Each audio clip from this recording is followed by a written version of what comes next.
Good morning. Uh-oh, that didn't work. Let me try my other voice. Good morning. All right, it's good to see everybody.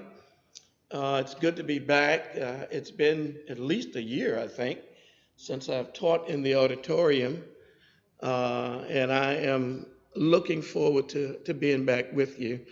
I've been actively recruiting from the back there, and maybe next week we'll have a little more success. As you can see from the first slide, the series for the next 8 to 12 weeks is Consider One Another. If you want to turn your Bibles to Hebrews chapter 10 and verse 24, that's really the foundation of where we'll be at for the next several weeks. You may ask why this verse before we get into the meat of the matter. The verse says a lot. Let me tell you what Burton Kaufman says in the Kaufman commentary on this particular verse, Hebrews chapter 10 and verses 24. Let us consider one another to provoke unto love and good works. And this is just a brief paragraph of what Kaufman says. He says, in a sense, the sentiment of this verse is a recurring theme in Hebrews. Again and again, the author stresses the maintenance of an enthusiastic morale in the hearts of the faithful, a subject that he introduced in chapter 3, and to which repeated reference is made. The apostles taught that if one member of the body suffers or is honored, all the others are likewise affected. 1 Corinthians chapter 12, verse 26. Kaufman goes on to say, Christian living is here directly related to the appreciation and encouragement of the faith of one's fellow Christians, as well as of oneself. And in a sense, all succeed or fail together. From this consideration, the utmost tenderness and concern should be felt for every one of the Lord's disciples, and the greatest diligence should be exercised in the cultivation of this community fellowship, mutual love among the brethren, and mutual participation in the common joys and sorrows of the entire membership, and the mutual encouragement in every good work are basic principles for the kingdom of heaven. So what this study is about is a plea for civility and for kindness in our very troubled times. And I don't think I will have any doubt or reservation from anyone in the audience. We're living in a very, very troubled time right now. And because of media and our immediate access to what goes on around, whether it's in local, the state, the nation, or the world, we have it coming at us from all areas or avenues of the media. Our society is very troubled. Imagine the benefits of common courtesy to your family, to God's family, and the human family as a whole. What is the secret? More thoughtfulness. Just consider one another. As we go through this mental shift, think about accounts for how can we increase a satisfying relationship, whether it's with our family, our church family, or the world in general. How can we do that? Well, considerateness, as Kaufman emphasized, considerateness is a basic Christian skill that anyone can learn and that anyone can practice. See, I didn't mess it up. Usually do that. Consider one another. Being considerate of others will take your children farther in life than any college degree. Marion Wright Edelman. Marion Wright Edelman is an American lawyer and activist for children's rights, also for the disadvantaged Americans. And she's the founder of the Children's Defense Fund and also a recipient of the Presidential Medal of Freedom in 2000. Being considerate of others will take your children further in life than any college degree. What do you think she's saying to us there? Oh, anybody. Well, you can have, okay, yes. Put others before yourself. Think of others. And the writer in Hebrews says, consider one another. When we think about Jesus and the word joy, it's an acronym for Jesus first, others next. Well, where are you? Last, where you should be in a sense. Be considerate of others. You could have hundreds of degrees, but if you don't know how to treat people, what's the point? And that's what the writer of Hebrews is saying to us. Consider other people. Now, the word that we'll be repeating throughout much of this is a word that's called incivility. Incivility.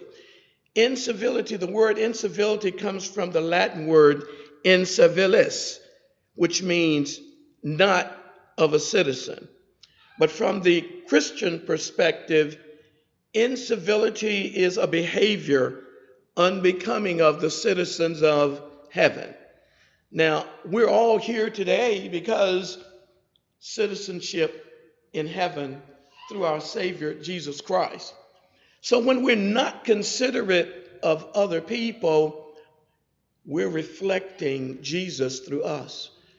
I want to be very careful about what reflection I give of our Lord to the people in my family, to the people in my church, to the people in my world. I want the reflection of Jesus to be truly what should come from me, a citizen of his kingdom, to others.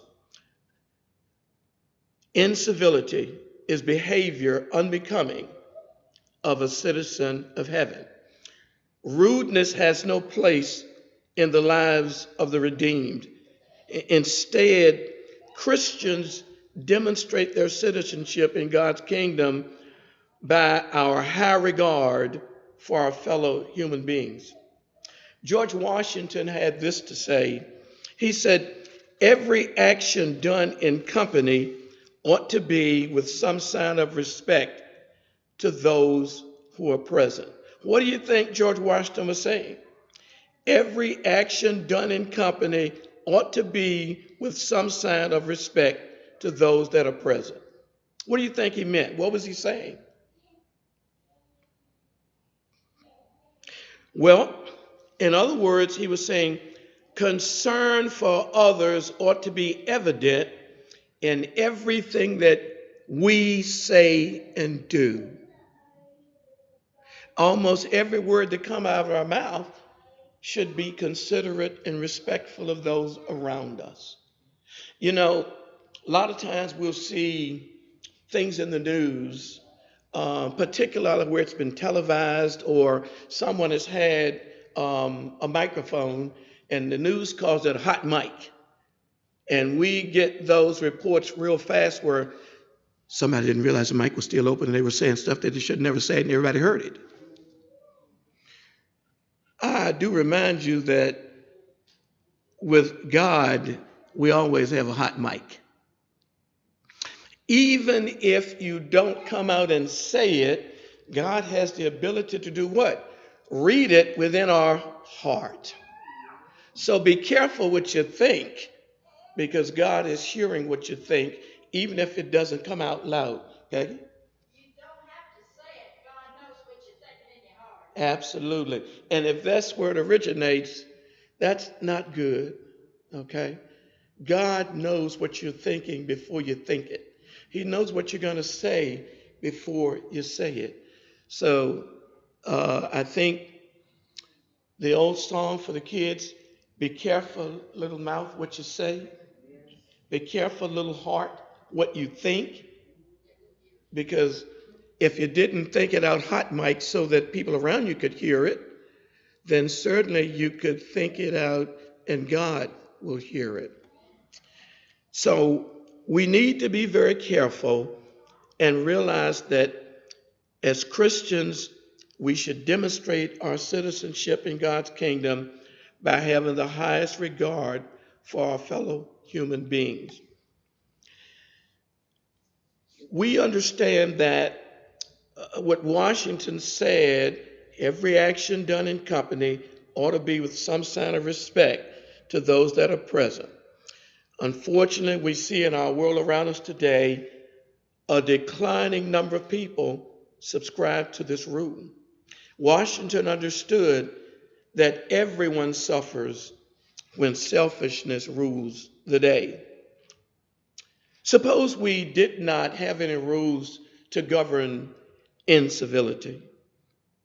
Where would we be? How would our world be? Chaos. If we didn't have rules to control and manage our civility, our world would be chaos. Without civility, we cannot have civilization. It's a part of who we must be. Yes, Danny. So looking at the quote up there, so being a decent human being is just going to take you farther than any job or college degree. I totally agree with that. But I see the children, right, Melvin? I think that's the key. The key is to not worry about a hot mic. It's to be the same person in here as I am at work, as I am at the grocery store, and make sure them children see what I'm doing all the time. Because if you ever watch children, for the most part, they're pure. They love each other. They play with each other. Now, there's some human nature aspects of mind and things like that. But for the most part, as those children grow and you see a change, it's because of what society or their parents have shown them behind closed doors.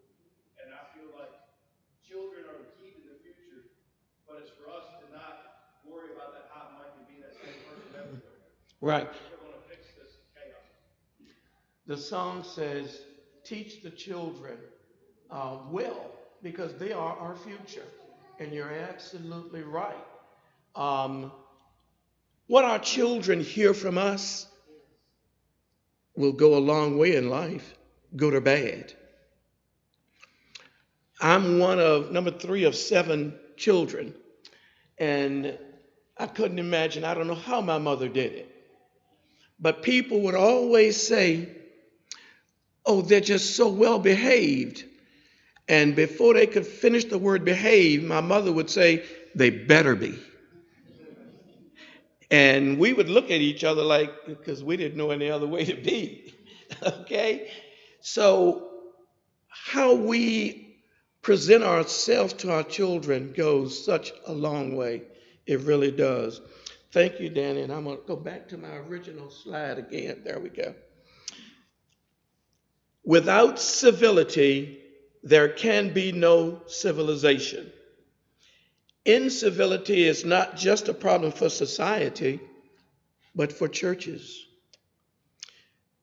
It's not just a problem for society, it's a problem for our families. It's a problem for our schools. It's a problem for our government.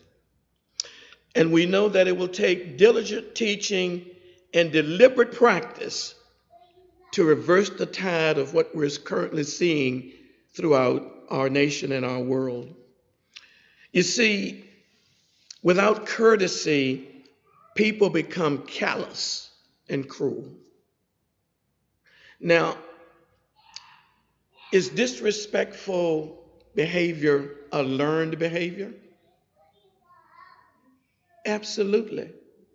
And if it can be learned, it can be unlearned, rehabilitated, and retaught. Without courtesy, people become callous and cruel.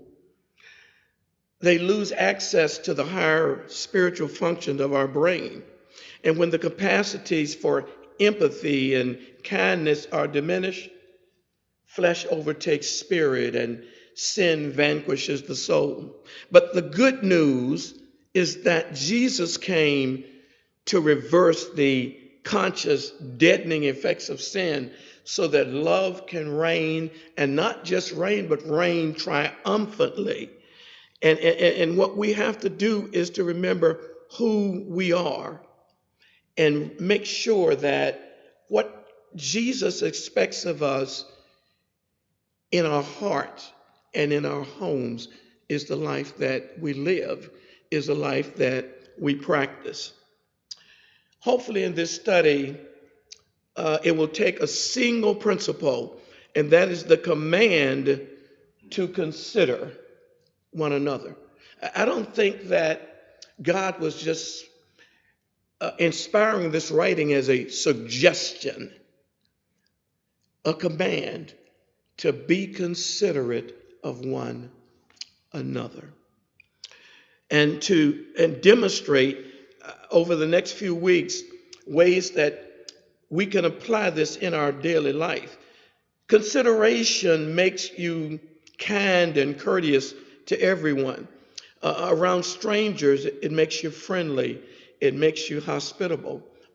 With family members, you become more faithful and more responsible. And now, there are times when trouble does come.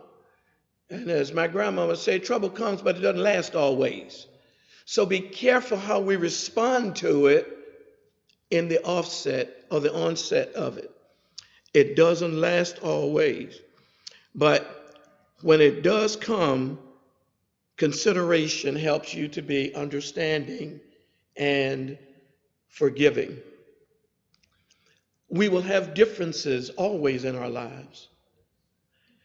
When difference arise, it makes you reasonable. It should make you reasonable and merciful. Now, what do these exceptional qualities have in common? Well, they all spring from living thoughtfully rather than reactively. When mindfulness merges with otherness, you're walking by the Spirit rather than the flesh. And when you're tempted or tested, you pause to reflect on the best possible response. One thing that we do in law enforcement and the FBI push this. When we are involved in a gun battle, we respond instinctively as we've been trained. Well, we know that as children of God, as Christians, we're involved in warfare until the day we die. If you have studied accordingly and conditioned yourself, thickened your skin, you will respond instinctively as you have been taught spiritually, scripturally. So no matter how much tension and stress there is, we should not respond out of character because of who we are. So when mindfulness merges with otherness, you're walking by the Spirit rather than the flesh. When tempted or tested, you pause to reflect on the best possible response. Considerateness is mastering the moment of decision for God's glory. Mastering the moment. And if you've lived long enough, you'll know that these moments come more often than not, don't they? It doesn't matter whether it's a moment with my children, because sometimes they will make you snap, won't they? But you can't snap that way because they're going to learn from you. I was telling someone the other day, and this was probably in the I'm going to say the late 50s. And I was at church, and we had a youth group event afterward. And as the youth activity ended, we're all in a circle, and somebody's saying a prayer. And I remember having my head bowed and listening to the prayer, and it wasn't child abuse, okay? But I remember my ear getting pulled out of the group. My mother had come and snatched me away because somebody in the group was laughing at the person praying. Now, I don't know if it was something about my character that my mother thought it was me. I was a nice kid. But whoever was laughing was standing near me. And my mother thought it was me, and she took me out. And she imposed punishment right away. Now, that was probably somewhere in the neighborhood of I'll say 57, 58, 59. Yes, I'm much younger than many of you. Yet you were supposed to laugh at that out loud. At any rate, I kept trying to tell my mother it wasn't me, and she would not hear it. And some of the other kids did tell her, Sister Jones, it wasn't him. Well, I'd already been punished. You can't take that back. I was humiliated as well. All right, well, let me tell you the human part of this. If that was in 1957, 58, I'm going to come up to maybe 1980 something.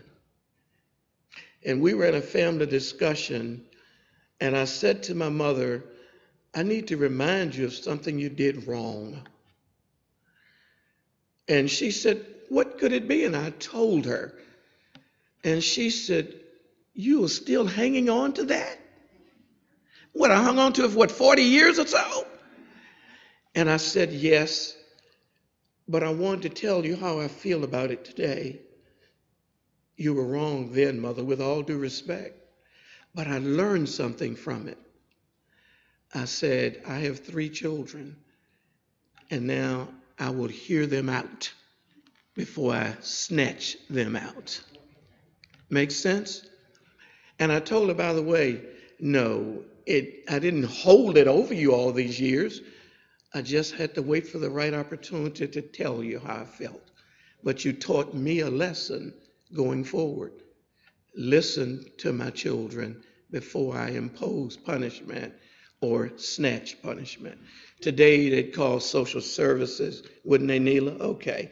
And I'd probably be arrested for assaulting my child by pulling his ear. And by the way, this is the year I can't hear out anymore. No, my ears are fine. My wife would say contrary, but my ears are fine. All right. Did I see a hand? I thought a moment ago. Yes. But it says, as you grow, you learn more because your actions speak louder than our words. Absolutely. It's a job. It's a great, great job to be a Christian and raise children and to conflict with others that's rude and all that. It's a job. It's really a job. So you want these young couples and families in here to know it's nice when you bring them home from the hospital and you're rocking them in your arms and loving up on them, but you ain't seen nothing yet. As they get older, the challenges come, and so does the test of your patience. That's right, I did say civility in the family, and your children will test that civility. Okay? Danny? But you know, your story there, Melvin, you could have taken that 2 ways with your mother. You could have went the opposite way and been a violent individual with your kids, or you could have learned from it and been more gentle. We all have that. You know, a lot of times I know you've heard it in law enforcement, and sometimes people have issues that they can't Mm-hmm. get over. But everybody says, oh, well, he's just, treated bad as a kid. But we all have a choice to either make it better or continue down that path, right? Well, Danny, I didn't really hold it in a bitter way, but when the opportunity came, I just shared it. And I guess And when it was over with, I'll tell you what I jokingly said to her. I said, I'm waiting. I'm waiting. What do you think I was waiting for? What's the two words? I'm sorry. She said, child, please. Okay? And I'm sure that with 7, she had her hands full, and I was not the demanding one, okay? So, absolutely. And our children may very well do the same thing. I think if you ask my 3 today, they would say that we're not angry, but you imposed corporal punishment on us once and never had to do it again. But they said we didn't do anything wrong. It was Marcus, the youngest one, that did wrong. Well, the middle is 5 years older than Marcus, and the next one is 8 years older than Marcus. So if you knew Marcus was at the driveway throwing rocks at cars as they go down the highway, why didn't you stop him? We told him to stop, Daddy. You should have come in the house and got me. I didn't get attention until he hit a car and a lady came down the driveway. Now, as a policeman, I knew that what my son did was a felony. In Virginia, it's against the law to throw a projectile at a moving vehicle. Didn't say it had to be a boulder. He threw a rock. And he could have struck the driver in the head while she was driving, and she could have gone off the road and killed herself or hurt someone else. So I did punish them, all 3, but I punished Marcus last so he could feel their punishment. But today, Marcus and Nisha are thick as thieves. So I guess they accepted that lesson and let it go. And Marcus reminded me a year or so ago, he was disciplining his daughter, and I intervened, and he stopped me. Daddy, I appreciate, but this is my child. Okay. And by the way, I'm taking him and that child out to breakfast tomorrow. So we're still good, except he's paying. Okay. Let's see. Considerateness is mastering the moment of decision for God's glory. It's training your mind to think spiritually rather than selfishly. You know, my hope is that this study will help us and those of you to love change from the inside out. Turn to Romans chapter 12 and verse 2.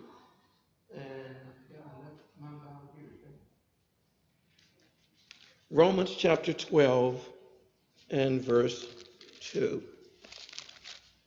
Here we go.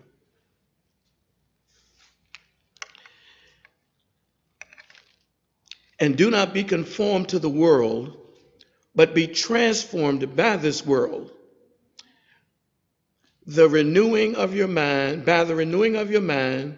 that you may improve what is that good and acceptable and perfect will of God.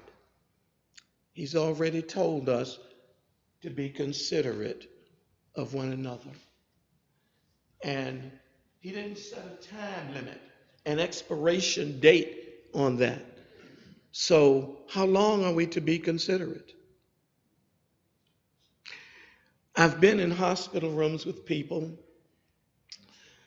and as they know that they're dying, one of the things that they'll say is, I'm just sorry for if there's anyone that I hurt.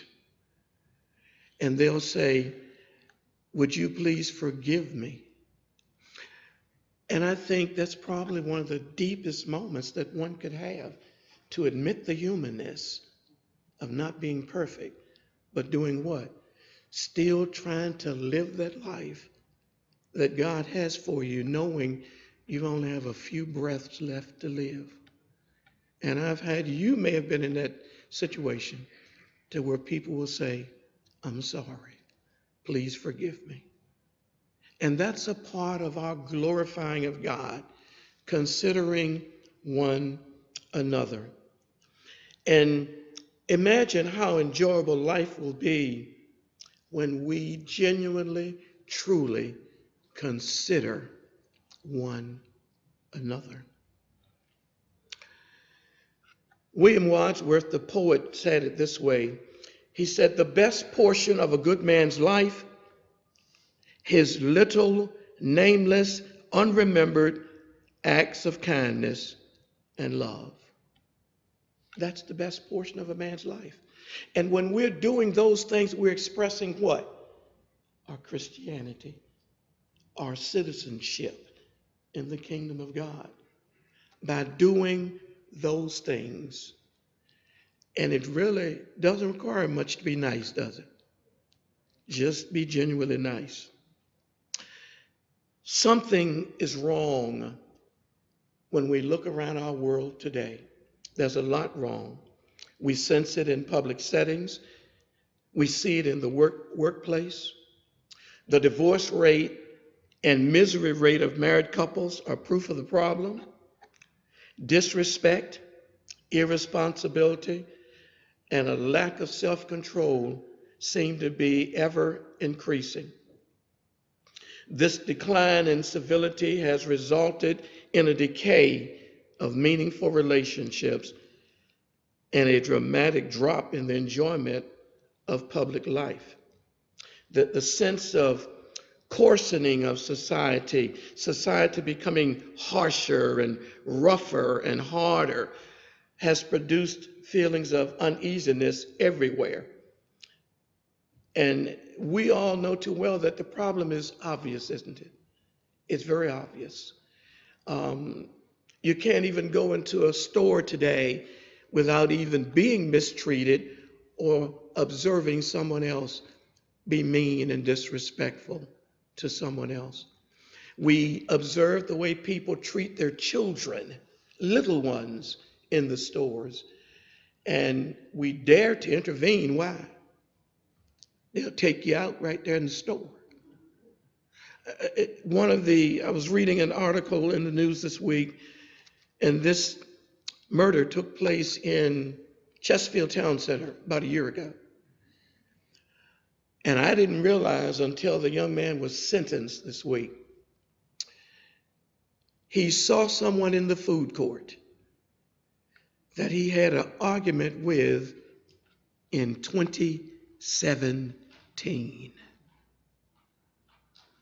and went up to the person to confront them and shot him and killed him in the food court.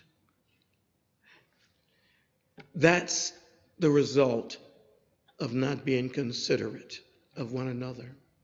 As God's people, our work is cut out for us. It is cut out for us. One benefit of Christianity is believers can respond quickly and confidently to social ills.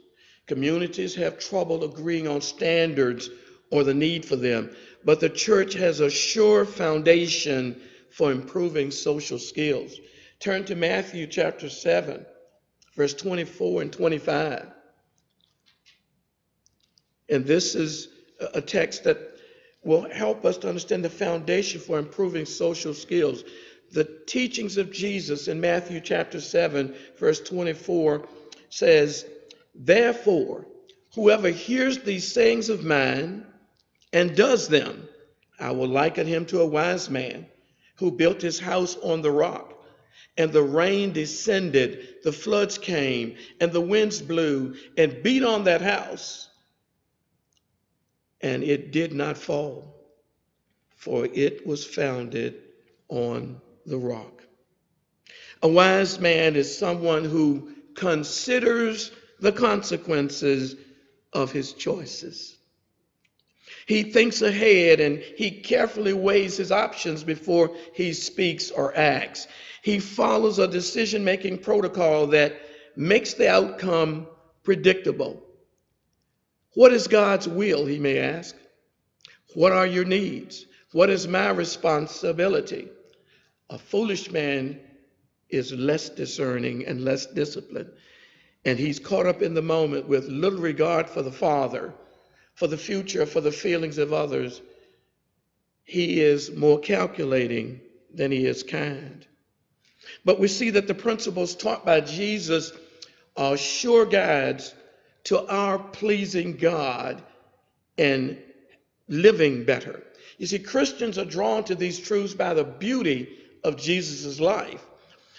Disciples of Christ devote ourselves to becoming more like Jesus in all of our relationships.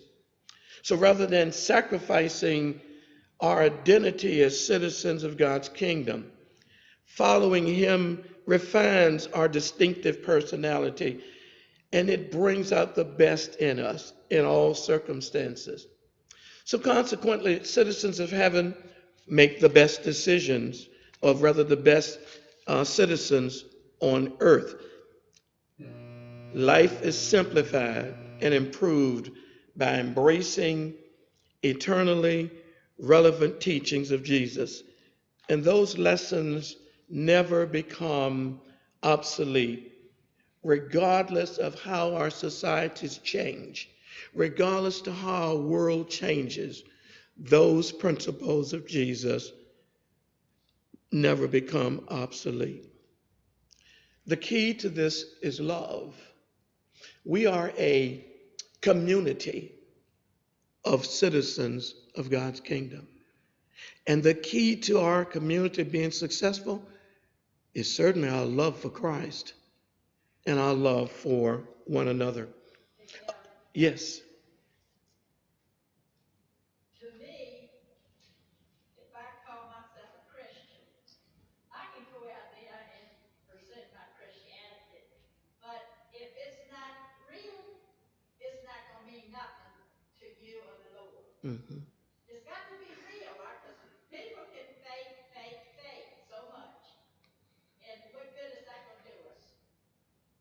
So you consider one another, that's saying love one another. And you know, people are ugly, people are mean, people are rude. And you still got to consider them regardless of the way they act. Mm-hmm. Because if you turn and act like they do, the Lord's going to know it, and what good is your Christianity done you? You got nowhere. We're human no matter how you look at I it. know, but And in our humanness, we're not perfect, are we? I know I am. We're not perfect. But you got to fight. There was one perfect, and what did we do to him? Exactly. There was one perfect, and we killed him. His desire for us is to live more like him no matter what we're facing. And I often say, no matter what I go to sleep to at night, no matter what I awaken to in the morning, my love for him is front and center. It's foremost. But so much I hear, but I'm human. So, we all are. God was human too, his son. But you have to do what you got to do if you want to go to heaven. And present your Christianity to be true and real. If you don't, the Lord knows that that's all that matters. Absolutely. And he gives us the solution to this as we approach everyday things. He provided heaven's number one rule for healthy relationships. Matthew chapter 7 and verse 12. Therefore, whatever you want men to do to you, do also to them, for this is the law and the prophets. The golden rule. The golden rule declares that the basic skill behind Christianity is empathy. And empathy is simply what? The ability to understand and share the feelings of another. Consider one another. And as it closes out, it says, be considerate of one another to stir up love and good works. So Jesus is telling us to do something, and it's a reason for it. To stir up love among one another. Absolutely. And it is good work. That's who we are. I'll close it out with this, and then we'll pick up here next Lord's Day, Lord's willing. I know that we have a guest speaker next week, but I don't know whether he'll be teaching the auditorium class. Scott Shanahan and family will be here from the mission work in Italy. But I'll close with this. Parents help children cultivate this attitude in the home. Teachers help students develop this outlook in the school. Ministers help members adopt this mindset in the church. This 2,000-year-old rule is the remedy for countless problems. But how do you increase empathy on the earth?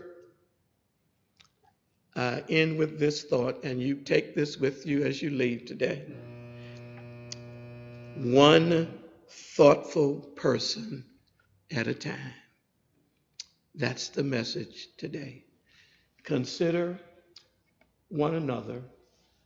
Be considerate of one another to stir up love and good works. And you do it one person at a time.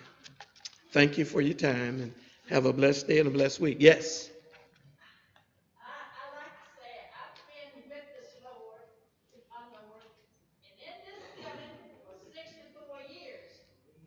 Do you think it wasn't a hard road? Yes, sir, it was a hard road, but I've gotten where I am today, and I'm still not finished yet.